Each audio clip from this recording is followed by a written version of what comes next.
সুপ্রিয় দর্শক আসসালামু আলাইকুম, কেমন আছেন আপনারা? নিশ্চয়ই ভালো আছেন। আজকের ভিডিওতে আপনাদের সবাইকে স্বাগত জানাচ্ছি। আজকে আমি আপনাদের সাথে খুবই জরুরি একটা টপিক নিয়ে আলোচনা করব, আর সেটা হচ্ছে যেসব মায়েরা বর্তমানে নবম মাসের গর্ভবতী আছেন, নর্মাল ডেলিভারির জন্য অপেক্ষা করতে চাচ্ছেন, তারা জেনে রাখুন কত সপ্তাহে আপনার জরায়ু মুখ খুলবে এবং কত সপ্তাহে লেবার পেইনটা শুরু হবে। তাহলে চলুন মূল ভিডিওতে যাওয়া যাক। বাই দ্য ওয়ে, মূল ভিডিওতে যাওয়ার আগে একটা কথা বলি, আমি আমার চ্যানেলে pregnancy related, specially normal delivery related অনেক ইম্পর্টেন্ট তথ্য ভিডিও আকারে শেয়ার করে থাকি। এই তথ্যগুলো আমার পার্সোনাল এক্সপেরিয়েন্স ও আমার ডক্টরের সাজেশন থেকে নেওয়া। তাই আমার চ্যানেলটিকে যদি একবার আপনারা ভিজিট করেন, তাহলে আপনারা আপনাদের প্রশ্নাতীত মনের অনেক প্রশ্নের উত্তর পেয়ে যেতে পারেন। আমন্ত্রণ জানাবো আমার চ্যানেলটিকে একবার ভিজিট করে দেখার জন্য। এবারে চলুন মূল আলোচনায় যাওয়া যাক। আমি শুরুতেই বলেছি আজকে আলোচনা করব যেসব মায়েরা এখন নবম মাসের গর্ভবতী আছেন এবং নর্মাল ডেলিভারির জন্য অপেক্ষা করতে চাচ্ছেন, তারা জেনে রাখুন কত সপ্তাহে আপনার জরায়ু মুখ খুলবে, কত সপ্তাহে লেবার পেইন শুরু হবে। দেখুন, আমরা সবাই জানি যে নর্মাল ডেলিভারিটা সিজারের তুলনায় ভালো, কারণ সিজার হচ্ছে একটা ছোটোখাটো অপারেশনের আগে পরে বিভিন্ন ধরনের ঝুঁকি থাকে, বিভিন্ন ধরনের নিষেধাজ্ঞা মানতে হয় সিজারিয়ান পেশেন্টকে।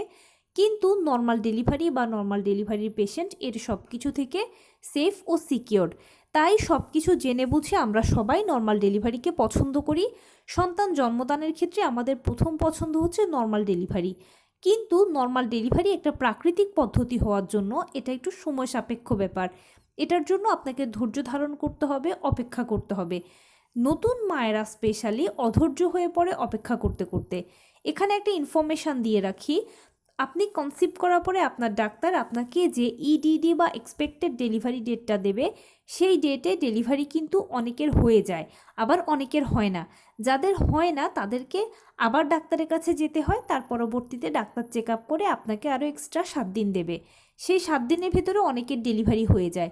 যাদের হয় না তারা আবারও ডাক্তারের কাছে যাবেন, ডাক্তার আপনাকে চেক আপ করে 2 দিন, 3 দিন, 5 দিন সময় দেবে। এভাবে সর্বমোট 3 ধাপে আপনি 40 সপ্তাহ পর্যন্ত অপেক্ষা করতে পারবেন নর্মাল ডেলিভারির জন্য। আর ইনশাল্লাহ চিন্তা করবেন না, নর্মাল ডেলিভারিগুলো 97% ক্ষেত্রেই কিন্তু 40 সপ্তাহের মধ্যে অটোমেটিক হয়ে যায়। এটার জন্য কোনো ডাক্তার, ঔষধ কিছুরই কোনো প্রয়োজন হয় না, কারণ আমি শুরুতেই বলেছি এটা একটা প্রাকৃতিক পদ্ধতি। এখানে প্রথম থেকে শেষ পর্যন্ত প্রতিটি ধাপে প্রাকৃতিকভাবে শুরু হয়ে প্রাকৃতিকভাবে শেষ হবে। সেই জন্য শুধু আপনাকে একটু কষ্ট করে অপেক্ষা করতে হবে কবে আপনার ডেলিভারি প্রক্রিয়াটা শুরু হবে এটার জন্য। এখন যাদের নর্মাল ডেলিভারি ইচ্ছে আছে এবং যারা আসলে অপেক্ষা করতে চাচ্ছেন প্রকৃতপক্ষে মন থেকে, তারা জেনে রাখুন নবম মাসের 37 থেকে 40 সপ্তাহ হচ্ছে নর্মাল ডেলিভারির আদর্শ সময়। আর 37 থেকে 40 সপ্তাহের মধ্যেই আপনার জরায়ু মুখ খুলবে, লেবার পেইন শুরু হবে। এখন কারো 37 সপ্তাহে জরায়ু মুখ খুলে পেইন শুরু হয়, কারো 38 সপ্তাহে জরায়ু মুখ খুলে পেইন শুরু হয়, কারো 39 সপ্তাহে জরায়ু মুখ খুলে পেইন শুরু হয়, কারো আবার 40 সপ্তাহে জরায়ু মুখ খুলে পেইন শুরু হয়। এটা এক একজন মানুষের এক এক বডির ওপর ডিপেন্ড করে, কেননা আমাদের সবার বডির ধরন একরকম নয়, হরমোন নিঃসরণের ধরনও একরকম নয়। এক একজনের বডির স্ট্রাকচার এক এক রকম, হরমোন নিঃসরণের ধরন এক এক রকম, প্রেগনেন্সি শুরু করার ধরন এক এক রকম, বা প্রেগনেন্সি পিরিয়ডেও কিন্তু শরীরে বিভিন্ন ধরনের পরিবর্তন আসতে পারে। যেমন ধরুন, একদম সুস্থ সবল মা তার প্রেগনেন্সিটা শুরু করলেন, কিন্তু তিনি হয়তো সেকেন্ড ট্রাইমেস্টারে অথবা থার্ড ট্রাইমেস্টারের একেবারে শেষ পর্যায়ে জানতে পারলেন যে আপনার হয়তো হালকা ডায়াবেটিস আছে, বা ডায়াবেটিসের ভাব আছে, বা ব্লাড প্রেশারে একটা সমস্যা শুরু হয়েছে। এই ধরনের অনেক কিছু হতে পারে। তাই এখানে স্পেসিফিক বলা যায় না যে আপনার অমুক দিনের অমুক তারিখেই ডেলিভারি পেইনটা শুরু হবে, যেরকমটা সিজারের ক্ষেত্রে বলা যায়। কারণ সিজারটা হচ্ছে একটা প্রিপ্ল্যান এবং অপারেশান, এই জন্য চেক আপ করে ডাক্তার বলে দেয় যে অমুক দিনের অমুক তারিখে আসবেন, আপনার সিজার হবে। আপনি সে মতে যেতে পারেন এবং জানেন যে আপনার বাচ্চা ওই দিন হবে। কিন্তু যেহেতু নর্মাল ডেলিভারি প্রাকৃতিক পদ্ধতি, মহান আল্লাহ তাআলাই ঠিক করে রেখেছেন কবে, কোন দিন, কোন সময় আপনার সন্তানকে আপনার কোলে দেবেন, আপনার সন্তান পৃথিবীতে ভূমিষ্ঠ হবে। সেই জন্য এখানে স্পেসিফিক বলা যাবে না যে কোন দিন লেবার পেইন শুরু হবে, কোন দিন জরায়ু মুখ খুলবে। তবে একটা ম্যাক্সিমাম টাইম হচ্ছে, অবশ্যই মাথায় রাখবেন নবম মাসের গর্ভবতীরা 37 থেকে 40 সপ্তাহের মধ্যেই কিন্তু আপনার জরায়ু মুখ খুলবে আর লেবার পেইনটা শুরু হয়ে যাবে। তাই অবশ্যই যারা এখন নবম মাসে আছেন বা 36 সপ্তাহে আছেন তারা সর্বশেষ চেক আপটা করে নেবেন, হসপিটাল ব্যাগটা গুছিয়ে নেবেন, শারীরিক মানসিক আর্থিক তিনভাবেই প্রিপারেশান নিয়ে নেবেন। আর আপনি যেই ধর্মের অনুসারী হন না কেন বেশি বেশি করে উপরওয়ালাকে ডাকবেন, অপেক্ষা করবেন কবে আপনার জরায়ু মুখ খুলে।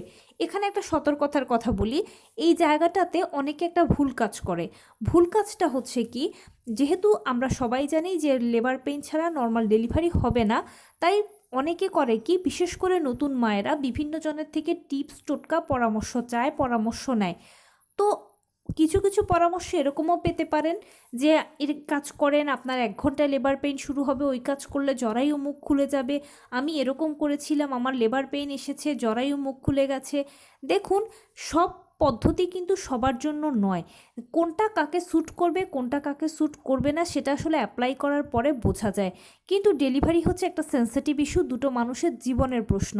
তাই অবশ্যই যে কোনো টিপস টোটকা শোনার পরে সেটা হুটহাট অ্যাপ্লাই করবেন না বা করার কথা চিন্তাও করবেন না।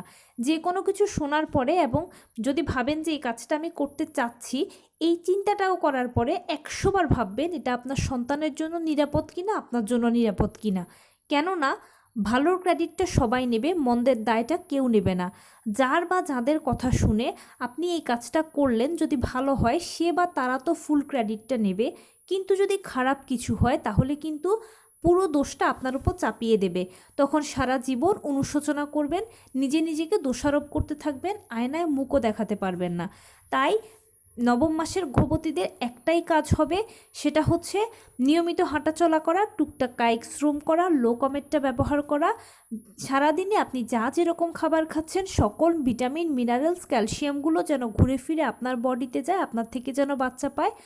দৈনিক 12 থেকে 14 গ্লাস পানি পান করবেন। ডাক্তারের দেওয়া আয়রন, ভিটামিন, ক্যালসিয়াম ওষুধগুলো নিয়মিত সেবন করবেন। ভালো মন্দ ডাক্তারের সাথে যোগাযোগ করবেন। আপনি যেই ধর্মের অনুসারী হন না কেন বেশি করে উপরে রাখবেন। ব্যাস, এভাবে করে সময়টা পার করবেন, ভালো ভালো চিন্তা করবেন, সন্তানের কথা চিন্তা করবেন। দেখবেন সময় মতোই আপনার লেবার পেইনটা আসবে, সময় মতোই জরায়ু মুখ খুলবে। এটার জন্য আপনাকে এক্সট্রা কিছুই করতে হবে না। আমি আবারও এই কথাই বলে শেষ করব যে নর্মাল ডেলিভারি একটা প্রাকৃতিক পদ্ধতি। এখানে প্রথম থেকে শেষ পর্যন্ত প্রতিটি ধাপ প্রাকৃতিকভাবে শুরু হয়ে প্রাকৃতিকভাবেই শেষ হবে, অটোমেটিক। এটার জন্য কিচ্ছু করতে হবে না। তো এই ছিল আজকের ভিডিও। কেমন লাগলো বলুন? যদি ভালো লেগে থাকে ও হেল্পফুল হয়ে থাকে তাহলে প্লিজ লাইক, কমেন্ট, শেয়ার করতে একদম ভুলবেন না। আর সেই সাথে আমার চ্যানেলটিকে সাবস্ক্রাইব করার বিনীত অনুরোধ রইল। পাশে থাকা বেল আইকনটি ক্লিক করে দেবেন যেন আমি ভিডিও আপলোড করার সাথে সাথে আপনারা নোটিফিকেশান পেয়ে যান। যদি কোনো প্রশ্ন থাকে কমেন্টসে জানাবেন, আমি রিপ্লাই দেব। প্লাস যদি কোনো পরামর্শ থাকে যে কোন বিষয়ের উপরে ভিডিও বানালে আপনারা উপকৃত হবেন সেটাও জানাবেন। আমি আপনাদের পছন্দের সর্বোচ্চ প্রায়োরিটি দেব। ভালো থাকবেন, সুস্থ থাকবেন। আসসালামু আলাইকুম।